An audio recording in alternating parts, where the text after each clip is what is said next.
Hero Raj Tarun episode రోజుకో మలుపు తిరుగుతోంది. లావణ్య ఇచ్చిన ఫిర్యాదుతో రాజ్ తరుణ్ పై 3 సెక్షన్ల కింద కేసు నమోదు చేశారు నార్సింగి పోలీసులు.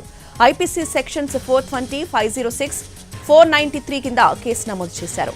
పెళ్లి చేసుకుని మోసం చేశాడని హీరో రాజ్ తరుణ్ పై లావణ్య ఫిర్యాదు చేసింది. పూర్తి ఆధారాలను పోలీసులకు సమర్పించింది.